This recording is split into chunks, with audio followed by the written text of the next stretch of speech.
Olá, bom, hoje então a gente vai conversar um pouquinho sobre este livro maravilhoso, sensacional, enfim. Insira aqui o seu elogio preferido para David Copperfield, do Charles Dickens. Gente, este livro é, enfim, vamos conversar um pouquinho sobre ele. Uma curiosidade sobre David Copperfield é que o próprio Dickens escreve um prefácio no qual ele vai dizer o seguinte, ó: de todos os meus livros, esse é o de que mais gosto.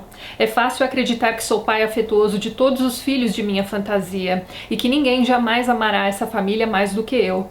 Mas, assim como muitos pais afetuosos, tenho no fundo do meu coração um filho predileto, e o seu nome é David Copperfield. O interessante a respeito desse livro é que ele está exatamente na metade da carreira de romancista do Charles Dickens. Então esse aqui é o 8º livro, e depois desse livro ele escreveu mais 7 romances. É claro que ele é contista também, escreveu muitas coisas na vida dele, crítica literária, era colunista de jornais, enfim. O Charles Dickens é um dos autores ingleses mais amados, ele provavelmente só perde pro Shakespeare, e eu me lembro de ter lido uma biografia bem fininha dele na época da faculdade, em que o autor colocava logo no primeiro parágrafo que quando Dickens morreu foi como se Papai Noel tivesse morrido. Então o Dickens é aquele tipo de autor que agrada não só adultos, como também jovens e crianças. Ele era um autor lido por todos, então a patroa lia, os empregados liam também. Os escritos do Dickens eram muito acessíveis, porque este livro aqui, por exemplo, ele foi publicado primeiro em fascículos no jornal, então ele saiu primeiro em folhetim. Isso é uma coisa muito comum aqui no Brasil. Os livros do Machado de Assis, por exemplo, também saíam em folhetim. Machado de Assis, inclusive, muito fã de Charles Dickens. Tolstói também era muito fã dele, enfim. Ele era um cara muito admirado, ele foi um grande autor em vida, reconhecido em vida. Então ele foi um dos grandes autores da era vitoriana. Inclusive, não sei pra vocês, mas toda vez que eu penso em literatura vitoriana, o primeiro autor que me vem à cabeça é o Charles Dickens mesmo. E nesse livro aqui, ele vai colocar também muito de si mesmo. Então, esse aqui é quase um livro autobiográfico. Existem diversos traços aqui, não só no personagem principal, que é o narrador do livro, né, o próprio David Copperfield, mas a gente tem ali também alguns outros personagens que vão trazer traços da sua esposa ou de seus pais, enfim. E talvez a gente possa começar essas comparações com relação ao fato de que o David Copperfield, quando criancinha, leva uma vida bastante difícil, começa a trabalhar muito cedo, então isso também aconteceu com Dickens, e já mais pra frente na vida adulta ele vai se tornar um romancista. E bem, essa edição aqui que eu estou segurando, né, essa edição que eu tenho em português, é de uma editora que não existe mais, mas a editora Companhia das Letras acabou relançando essa mesma edição. Vou colocar a capinha aqui do lado. Então é exatamente o mesmo texto, a mesma tradução, os mesmos textos de apoio vocês vão encontrar nessa edição, que é bem tranquila de encontrar em lojas físicas e virtuais também. Vou deixar o link na descrição do vídeo. E bem, esse aqui então é um dos grandes romances de formação da literatura. A gente vai conhecer o David Copperfield a fundo, então a gente começa ali logo no primeiro capítulo, gente. Veja só o título, olha só, Nasço. Então assim, ele vai contar pra gente como foi o nascimento dele, como foi a primeira infância. Então ele já nasce órfão de pai, o pai falece um pouco antes dele nascer. A mãe é uma jovenzinha, né? Aqui mais pra frente a gente vai ficar sabendo que o pai do David Copperfield já era bem mais velho do que ela. E quando o Sr. Copperfield morre, ele deixa uma situação bastante confortável, eu diria, né? Pra esposa e pro filhinho que vai nascer. Então eles vivem ali numa casa própria, ela tem algumas empregadas, né? A criança tem uma babá, que é a Peggotty, uma das melhores personagens desse livro, gente. E nessa noite do nascimento do David Copperfield, quem chega para visitar é a irmã do Sr. Copperfield. Então essa tia do David Copperfield vem para essa visita,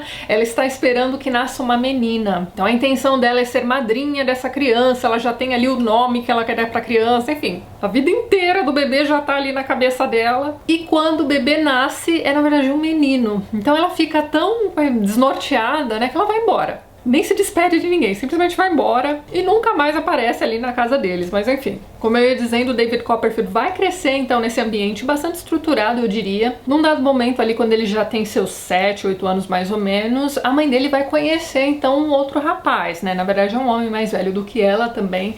Num primeiro momento ele parece até, não vou dizer simpático, mas ele parece uma pessoa ok. Só que depois do casamento, a gente vai percebendo que ele é, na verdade, uma das piores personagens que o Dickens cria aqui nesse livro.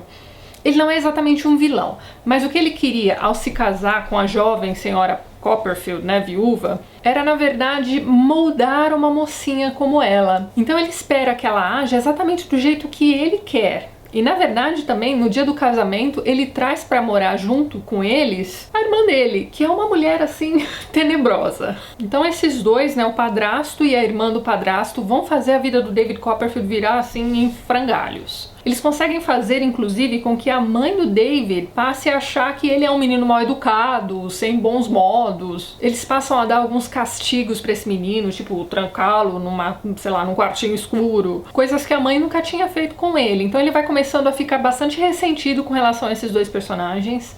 Num dado momento, eles vão conseguir com que ele vá, então, estudar num colégio interno. Ele volta no período de férias, aquela coisa toda. E numa dessas férias, quando ele chega, a babá acaba convidando o menino a fazer uma viagenzinha para conhecer a família dela. Essa família habita, na verdade, um barco, né, ali no porto. Então, é uma aventura, né, para essa criança. E o interessante aqui nessa história é que, desde o iniciozinho, a gente sabe que é um livro de memórias, né, escritos pelo próprio David Copperfield já adulto, mas quando ele está contando esses capítulos da infância, a linguagem ela fica apropriada. Então ele vai mostrando todos aqueles cenários, todas aquelas pessoas, né, aqueles personagens com os olhos de uma criança mesmo. E uma coisa a respeito do Dickens que você que nunca leu precisa saber é que ele não tem assim muitos rococós na sua escrita não. Então apesar de ser um livro escrito, publicado ali no século XIX, esse livro aqui foi publicado em formato de livro mesmo exatamente em 1850, esse não é um livro de difícil leitura.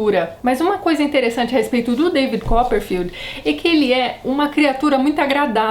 Então ele é bem humorado, ele é uma pessoa de, como é que eu vou dizer, boa vontade. Então em cada ambiente que ele está, ele acaba se adaptando, faz amizade facilmente, as pessoas gostam dele logo de cara. Então por isso que é bastante estranho a gente acompanhando esses vilões que vão aparecer aqui nessa história, né?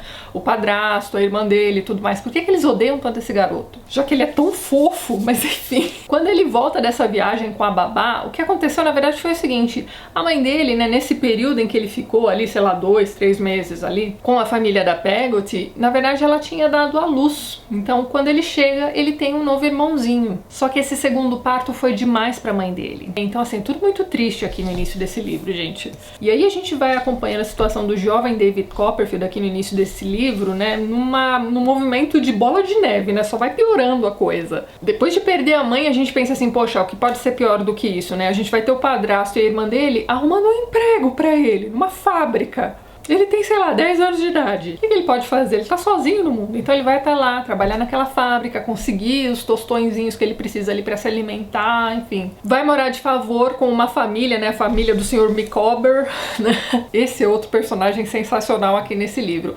O Sr. Micawber é um cara, assim, de muita... Como é que eu vou dizer? Ele é muito engenhoso. Então ele vive tendo boas ideias pra negócios e tudo mais. E ele tem um vocabulário todo jurídico, sabe? É muito engraçado. Ele coloca aqui no livro pra gente diversas cartas que o Sr. Micawber escreve aqui ao longo da vida. E é uma mais interessante que a outra, sério. Então desde esses primeiros momentos, né, em que a gente é apresentado ao Sr. Micawber e sua família, a gente fica pensando assim, cara, mas esse cara, por que ele vive nessa situação miserável, né? Então o David Copperfield vai morar na casa desse senhor. Ele é cheio de filhos também, uma situação péssima. Então uma coisa que acontecia na Inglaterra nessa época, e era muito comum, é o seguinte, né? Se você tem ali uma pessoa com uma dívida que não consegue pagar, que era o caso do Sr. Micawber ou qualquer outro crime, né? Se essa pessoa fosse presa, a família podia ir junto. Isso inclusive aconteceu na vida pessoal do Charles Dickens. Ele foi morar na cadeia com o pai dele.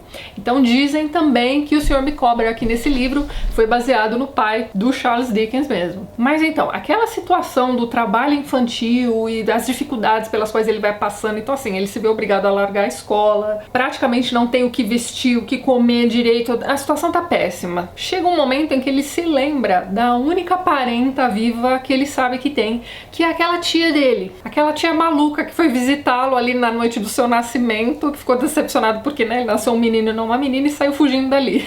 Então ele decide procurar a babá e perguntar pra babá onde é que mora essa tia. Então a Peggotty vai dizer pra ele, olha, eu só sei que ela mora ali em Londres. O que ele faz? Pega ali as últimas moedinhas que ele tem e vai pra Londres. O dinheirinho que ele tinha até daria pra ele pagar uma charrete, alguma coisa do tipo, mas ele... com aquilo, né? Desgraça pouco é bobagem pra David Copperfield. Então assim, trocentas coisas vão acontecer, ele vai ser assaltado, vai se ver numa situação em que pra ele conseguir comer alguma coisa, ele precisa ir vendendo as peças de roupa dele pelo caminho, nas lojas, né, tipo sebo, assim, sei lá, como é que fala isso? Brechó, Tatiana, pra roupa é brechó, pra livro é sebo, enfim. Ele vai vendendo as roupinhas dele nos brechós que ele vai encontrando pelo caminho. Eu sei que assim, chega uma hora em que ele começa a dormir ao relento, ele tá andando por aquela cidade imensa, né, sem sapato, procurando essa tia, até que finalmente ele encontra a casa da tia. Sério, toda essa peregrinação do David Copperfield procurando essa tia, né, então desde o momento do nascimento, né, desde o capítulo Nasço, até o capítulo em que ele vai encontrar finalmente essa tia, não dá vontade de largar esse livro. Essa foi minha segunda leitura de David Copperfield e, gente, mais uma vez eu quase virei à noite até chegar ao capítulo em que fica tudo bem com ele, entendeu? Porque, sério, gente, coitadinho, a gente vai se apegando a ele, é uma criança tão fofa. Mas tudo bem, finalmente ele encontra o casarão da tia. No fim das contas, essa tia não tem nada de assustador, ela é só meio maluquinha, mas ela é maravilhosa, a melhor tia que ele poderia encontrar. Ela tem um melhor amigo, que é um senhor que ela acolheu em casa, porque é o seguinte, né? As pessoas acreditam que ele é, na verdade, maluco. Ele deveria estar num hospício. A família dele gostaria de tê-lo colocado num hospício. Mas a senhora Betsy Trotwood, na verdade, acaba se responsabilizando por ele e o mantém ali na casa dela. Porque assim, apesar dele ser meio amalucado também, ela também não é lá muito normal, mas enfim, ele dá muitos bons conselhos. Então esse personagem, que é o Sr. Dick aqui, também é um dos mais incríveis desse livro, gente. A gente não dá nada por ele, acha que ele é um maluco que fica lá escrevendo as memórias do rei Charles I, uma coisa assim. Na verdade, ele acha que esse rei está tomando conta do corpo dele, enfim, fazendo com que ele escreva suas memórias. Esse é o nível de loucura dele. Mas ele é muito sensato para coisas práticas. E uma das coisas mais impressionantes de acompanhar aqui nesse livro é a evolução desse personagem. É como ele vai ajudando os outros a resolverem problemas, assim, cascudíssimos. Os grandes desfechos das histórias dos personagens aqui desse livro têm a mão do Sr. Dick de alguma forma. Ele é maravilhoso. Mas então, a tia o acolhe, né, veste o menino, alimenta, tudo direitinho. Dali um tempo ela arruma uma escola para ele estudar. O David Copperfield vai ser então o herdeiro dela. Então assim, as coisas começam a caminhar muito direitinho na vida dele. Você fala assim, ufa, agora tá tudo bem. Mas não, quando a gente acha que tá tudo sossegado demais é porque alguma coisa vai acontecer. Nessa escola existe uma figura que é uma das figuras mais chechelentas da literatura. É um dos piores vilões que você vai ler na sua vida. É um cara chamado Uriah Heep. Vou deixar escrito aqui em cima. Existe inclusive uma banda de heavy metal dos anos 70, 80 chamada Uriah Heep. O Uriah Heep é um cara muito chechelento e ele é aquele tipo de vilão que vem do nada, mas ele vai galgando ali algum espaço, algumas posições ali onde ele está. Ele na verdade é meio que um advogado, é mais ou menos isso que ele é. Ele tem umas funções assim meio que de procurador e tal, mas no fundo ele é um advogado. Ele vai se aproximando muito ali do dono daquela escola, que era uma pessoa muito bem sucedida, só que com a influência, né, do Uriah Heep, ele vai definhando, gente. É um negócio assim impressionante. Eu cheguei à conclusão de que Tolkien leu David Copperfield para criar o língua de... não é língua de sogra, língua de cobra, se eu não me engano. Era aquele personagem chechelento que ficava lá no ouvido do rei Theoden. Vocês devem se lembrar dele dos filmes e do livro também. Agora eu já não me lembro se ele era um disfarce do Saruman, mas era também um vilão chechelento lá dentro do Senhor dos Anéis. Com certeza foi baseado aqui no Uriah Heep, porque a dinâmica dos dois é praticamente a mesma. Esse aqui, inclusive, é o único personagem, né, o único vilão aqui dentro da escola, o vilão, né, o grande vilão aqui do David Copperfield, que vai fazer com que o David, o nosso narrador, nosso personagem principal, saia de seu centro. Eu não vou dizer pra vocês o que vai acontecer aqui num dado momento da vida dele, mas chega uma hora que ele simplesmente vai perder as estribeiras por conta do Uriah Heep. Então esse é um aspecto bastante interessante a respeito desse vilão nesse livro. Ele afeta demais o herói da história, mas é um momento só. Depois disso ele vai ter o que merece. Mas é um pouco assustador, né? A gente vê até que ponto esse vilão criado pelo Dickens vai afetar, né, o nosso herói da história. Como esse aqui é um livro de memórias e tudo mais, né? Vai contar todo o processo de formação desse personagem. A gente vai acompanhando ali todas as minúcias. Então, os relacionamentos ali com seus amigos. Ele vai ter um amigo, assim, do peito, que é um cara que você bate o olho nele. Ele conhece esse garoto na primeira escola que ele estudou e vai reencontrá-lo depois na juventude. É um personagem que você olha pra ele, você vê tudo de errado que ele tem, mas o pobrezinho do David Copperfield só vê coisas boas nesse rapaz. Até chegar um momento em que esse amigo dele vai aprontar com uma pessoa muito próxima, muito querida a ele, e aí ele vai perceber quão bobo ele é. O David Copperfield é esse tipo de personagem que de vez em quando vai dar vontade da gente chacoalhar, sabe? Ó, presta atenção! Tem gente aí se aproveitando de você e você não tá vendo. Mas no fundo é isso, né? Ele tem essa índole dócil, essa índole de não interferir nas ações dos outros, outros, simplesmente observar e ir tirando as próprias conclusões dele. É um personagem que passou por tantos perrengues na vida, né, que a gente vai observando aqui o desenvolvimento dele, a gente vai percebendo que, poxa vida, olha só, é possível você sair de uma infância absurdamente problemática e se tornar uma pessoa boa, que ajuda os outros, que faz a diferença. E aqui também a gente vai acompanhar as desventuras amorosas, né, do jovem David Copperfield. Então a gente vai acompanhar ali desde a infância, né, as meninas por quem ele se apaixonava, né, enfim, aquele amorzinho infantil, até aparecer a primeira mocinha, né, que vai encantá-lo. Também vai ser muito difícil convencer o pai dessa menina, né, de que ele, apesar de ser um Zé Ninguém, apenas adotado pela tia mais ou menos rica, né, vai acontecer algumas coisas com essa tia aqui nesse livro também. Ele também é digno da mão da menina, mas enfim, coisas vão acontecer. Gente, é muito novelão. Então assim, tem uns momentos aqui nesse livro, tem umas reviravoltas que você fica assim, cara, mas é aquilo, né? Naquela época você tinha que realmente manter os leitores engajados na leitura, né? Uma vez por semana as pessoas tinham que se deslocar da casa delas para ir até a banca de revistas, né, para comprar o próximo fascículo, não é mesmo? Então é um livro delicioso, não dá vontade de parar de ler. Mas então, como eu ia dizendo, o primeiro casamento dele é com uma mocinha tão... não vou dizer que ela é exatamente fútil, mas ela vive naquela vidinha dela, de filhinha única, de pai rico. Então assim, conforme ele vai descrevendo nessas cenas do primeiro casamento, a gente vai percebendo que não são pessoas compatíveis. Apesar deles terem a mesma idade, o David foi uma pessoa que amadureceu muito cedo. Tanto é que assim, como eu disse pra vocês, eles tinham a mesma idade. O David vai chamá-la de sua filha esposa. Então essa menina é uma personagenzinha que vai dar uma irritada no leitor também ali nos momentos em que ela aparece, não vou mentir pra vocês. Mas depois, com o desfecho da história deles, eu fiquei até me sentindo um pouco mal por ter me irritado tanto com ela ali ao longo da leitura. Agora, conversando com vocês um pouquinho a respeito da forma do livro, né, como eu disse pra vocês, ele tem assim cada capítulo encerrado com um gancho pro próximo. Como eu disse pra vocês, era todo um trabalho de engajamento que esses autores do século XIX realmente precisavam manter. Existem alguns capítulos ali que terminam de um jeito que você fica assim, cara, ainda bem que eu não tenho que esperar uma semana pra continuar lendo. Mas como eu ia dizendo, este aqui é um livro contado em forma de memórias, né? Então a gente sabe ali desde o início do livro que o narrador não tem a intenção de publicar, então ele vai dizer que aquilo são memórias escritas somente para os seus olhos, para seus próprios olhos, digo. Ele vai dizer isso em diversos momentos aqui no livro. Isso, na verdade, me deu uma impressão de verossimilhança, de credibilidade, eu diria. Porque, veja bem, quando você pega um livro em primeira pessoa para ler, você sabe que você não pode confiar 100% naquele narrador. Afinal de contas, a gente só tem a versão dele dos fatos, certo? A gente não fica sabendo as opiniões dos outros personagens. Mas quando o narrador afirma que aquilo é um diário, aquilo é uma coisa que ele está escrevendo somente para si, aí você tem um nível alto de credibilidade, não é mesmo? Porque ele mentiria, já que só ele mesmo leria aquilo depois. Outra coisa muito interessante que ele faz aqui pra gente também é, já que, né, tudo isso aqui já aconteceu e ele está sentado ali em sua escrivaninha escrevendo suas memórias, ele sabe o que vai acontecer depois. Então, às vezes, ele vai encontrar uma pessoa, vai contar tudo sobre aquele encontro, né, pra gente, vai contar ali a história pessoal daquele personagem novo e tudo mais, e lá no finalzinho do capítulo ele vai dizer qualquer coisa do tipo, ah, se eu soubesse que fulano faria dali uns dias, ah, se eu soubesse que momentos como aquele não voltariam a acontecer mais pra frente na minha vida, enfim. Ele vai dando algumas dicas pra gente ao longo desses capítulos daquilo que vai acontecer mais pra frente. Então ele vai deixar implícito ali, por exemplo, a índole de alguns personagens, desfechos das histórias pessoais de outros. Então, isso na verdade é mais um recurso pra deixar a gente ligado ali na leitura, porque a gente quer saber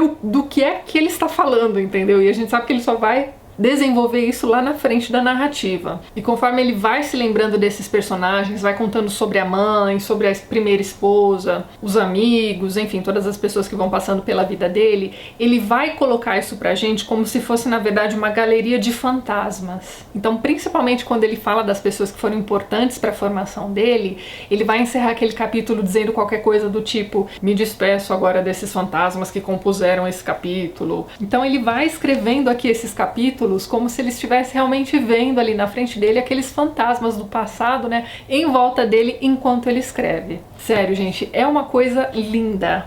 Mas então, esse livro aqui tem um capítulo que é simplesmente espetacular. é especial. Se você não quiser ler esse livro, ou se você ainda tem dúvida se você quer encarar o calhamacinho ou não, tem que lembrar que essa aqui é uma edição de bolso, né? Esse livro é todo gorducho, mas ele tem o tamanho de um livro de bolso. Essa edição mais nova, que traz o mesmo texto, a mesma tradução, é um pouco mais alta, um pouco mais, como é que eu vou dizer? Confortável de se ler. Mas como eu ia dizendo, se você tem dúvida se você quer encarar o livro inteiro, leia somente o capítulo A Tempestade. Vá até a livraria local, pega esse livro, sente-se no puff. Aqui nessa minha edição da Kozak Naif, esse capítulo começa na página 1113. É um capítulo no qual a gente vai ter ali os desfechos de alguns personagens. E são inclusive 2 personagens que tiveram algum tipo de problema, né, sem querer dar spoiler pra ninguém. Mas eram 2 rivais, de acordo com a narrativa aqui do David Copperfield. Agora olha só, na construção desse capítulo é muito interessante como o autor optou por dar fim a esses 2 personagens